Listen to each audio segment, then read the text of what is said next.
Good morning. Welcome to Monday Morning Messages. I'm Candace Smith, and here we are. You did it. You made it to the Monday after the last Monday. That's pretty awesome. And I guess I did too because I'm here. um, hope today is amazing for you. I hope it's the start to a fantastic week. So, uh, I'm always so excited to see what we're going to talk about today. So I'm on the edge of my seat too. Um, so I know that I've talked before about um, like manifesting or co-creating and thinking about the things in your life that you want and how to sort of release some control around what the universe has in store for you. So it can be, something that's very exciting and unknown that you may have asked for one thing and it may provide you with something else that, if it was a red car, it's blue, or you want to travel in May and you travel in June, or something like that, seeing family. And whatever you've asked for, there may be some differences along the way that you didn't anticipate, but the idea that those outcomes are in your best interest. And then I feel like this is like a three-part series because, then I talked about using positive language, whether you're sort of in your head, speaking to yourself or speaking to others, and those in your life that you try to use words that have a lot of positive energy behind it, that move the conversation forward, that get you excited about the environment that you're in, the opportunities that you do have. So today is along those lines of what I would call co-creation and thinking about the way that we're asking for things. So what came to mind for me was when someone has maybe their intentions or vision board or just, sort of those prayers or requests or whatever that is that are outside of your immediate control, um, that we sort of look at what those mean and understand the feelings behind it, and then think about how we can maybe change those into a more loving statement.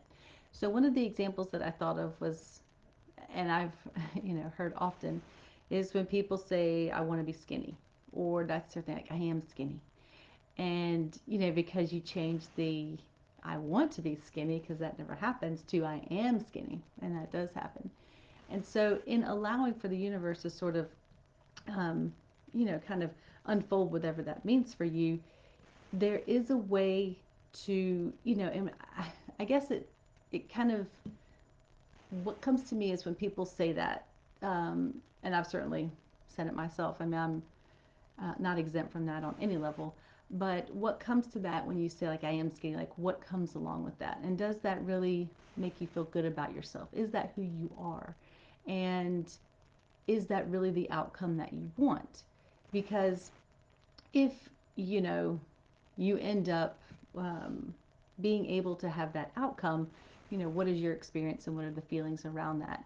So, what I'm hoping that you're able to think about today is a way to rephrase that and have a different experience with co creating with the universe that would allow you the outcomes that are the best for you. So, in that example, instead of saying, I am skinny, you would say, you know, what is the best way for me to honor my body? Or, I am honoring my body in every choice that I make. So, if it turns out that the whole thing is like that's a perception anyway. One person's skinny is different than another person's skinny, and it doesn't have that definition of what that means, because you may even be where someone else would want to be, or the universe kind of puts you like, what does that really mean? So the idea that there's a definitive characteristic around that word is also a little bit ambiguous. So if you can think of a phrase like, what's the best way for me to honor my body? How can I really feel good about myself? And you could change that to an I am statement, like, I feel good about my body. I am healthy and um, honoring my body with the choices that I make. That's a pretty good one. So, and you know, when we start to think about asking for those things that are helping us feel good, that are in our best interest, that are really allowing us to grow physically, spiritually, and mentally, then we're able to be in a better place where the outcome has a positive effect on us rather than just a finite outcome that we've measured by, okay, this is this certain number, so now I've reached my goal. But what if the experience wasn't great? What if you're not happy with that? And another example is like someone that you want in your life. You know, if you want to manifest the person of your dreams and you're like, they have these characteristics, they talk this way, they look this way, they live here, they have this much money or these talents. You know, when you put yourself in that scenario where you've decided, like, this is the best thing for me, if I get this person in my life, I will feel this way. And so, you know, maybe there's a chance to take a step back and say, um, you know, I want the most loving relationship in my life right now, or I want someone that really respects me, and um, you know, trying to take that step back and still be able to ask for those characteristics, but not be so reliant on them that they dissuade you from asking for what you want or thinking that you haven't gotten what you want. Because if you say, oh, this person never came into my life, like, then none of this works.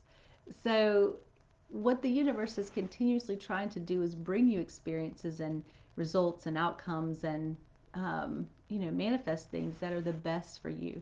So, when we take those possibilities and put them in our own little tiny box of like, you know, this is what my perfect life looks like, and I know exactly how I will feel once I get these things, tends to not necessarily be the case. And while we still want to be specific about the things that we're asking for, we still want to picture those outcomes, it's still important for us to understand that what's behind those outcomes is a very loving environment, a very healthy relationship, you know, a very trusting lifestyle, and something that feels like you're able to really be the person that you want to be. And that once you've gotten what you want, you don't have to fit into that certain mold or make changes or be different in order to maintain that, because you know, everything is always going to be different for every person. So if being a certain weight doesn't feel good to you, if having a certain type of person doesn't feel good to you, if, you know, having a certain type of car or lifestyle doesn't feel good to you, then it's important to honor that. We can all feel like we see someone else with something and that looks like they're happy. So your brain says, oh, that's something that I want. They look happy having these things. I also want those things because it leads to happiness. You have the chance to take the time to really understand what it is about you that makes you happy, and then ask for um, those outcomes, those ideas, and those experiences that will support that type of environment for you. So whether it's, you know, a car, yeah, and I guess that's true because you have money also. I'm trying to think of all the things that people ask for. Um, a car. So you could say like, you know, please provide me with the best transportation, you know, for me. I would also like it to be a black Lamborghini, but if that doesn't happen, then I'll certainly make do with whatever I've been provided. And then that's where comedy really comes in, right? I mean, there's, you know, they're very funny that way. That, you know, you ask for something, they're like, well, here's this. And you're like, this is not even close. And they're like, yeah, but this is going to provide you with the experiences that help you grow. And you're like, I don't want to grow today. And then they say, yes, you are. So, you know, being able to understand that those things are there for you, but asking, you know, what is the outcome that has my best interest at heart? What can, um, you know, be healthy for me? And you could think about it with, I think with like money as, what is the best way for me to use these resources? Or please provide me with, um, like resources beyond my needs. Because truthfully, we all want to feel like we have what we need, certainly to take care of ourselves and our family and others if that's our interest. And it, again, that's kind of a sliding scale, right? One person's $1 million lasts them a month, and the other person's $1 million lasts them for like their life and two more, behind them. So putting yourself in that place where you say, this is the amount that I want, I know this is what will make me happy, doesn't allow for that unknown, that magic, that new experience that you're like, wow, this is way more than I would have ever thought to create or to ask for. So try to think about it, if this is fun for you, and it may not be, but it's it's it's interesting to think about how creative you could be with turning those things around where it's like, I want this, and it's like, how can I ask for this in the most loving way? How can I honor my experiences, my body, my thoughts, my feelings, relationships, and other people? So what you're really wanting, again, if you have like the money example, it's like, I want to have my needs met or be above and beyond what I need.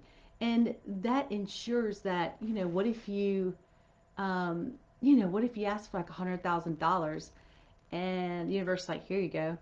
And then you get this crazy something that happens and your money is like right back out the door. Did that $100,000 really meet your needs and make you feel the way you thought you would feel? Probably not after that experience, that it went somewhere else.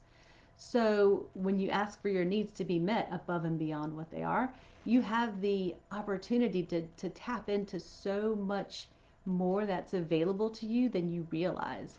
So yes, you can still ask for those specific things in your life. And I certainly am a proponent of setting goals and using numbers and making sure that you are clear about what you want.